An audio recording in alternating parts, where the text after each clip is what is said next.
হ্যাঁ লিওকে অনেক দিন পর ছাদে নিয়ে আসছি। তো লিও আজকে খুবই হ্যাপি ছাদে এসে, কারণ আমি তো কাজে অনেক ব্যস্ত থাকি। তো এই জন্য হচ্ছে ও সারাক্ষণ বাসায় বন্দি থাকে। লিও আর জেসিকে ছাদে নিয়ে আসি নাই, কারণ একজনকে মানে দেখাশোনা করার যে কত কষ্ট, দুজনকে আনলে একজন ছাদ থেকে পড়ে যাবে, এই জন্য একজনকে নিয়ে আসছি।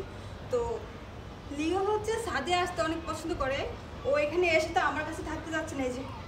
এই যে ওর লাভ দেওয়ার জন্য ও ট্রাই করতেছে। এই লাভ দিয়ে ফেললো। এদিকে আসো তুমি। তুমি সবাইকে বলে দাও হ্যালো এভরিওয়ান, সবাই কেমন আছো? সবাই হচ্ছে আমার পেজটাকে ফলো করে দাও। বলো বলো বলো।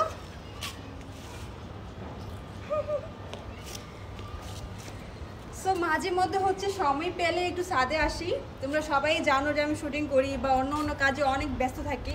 তো আজকে একটু টাইম ছিল, তা আজকে আমি আমার ফ্রেন্ড দুজন মিলে আর লিওকে নিয়ে তিনজন মিলে আজকে চলে আসছি আমরা ছাদে।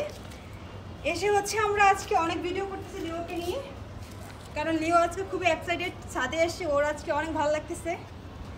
সো সবাই ভালো থেকো, আল্লাহ হাফেজ, বাই বাই।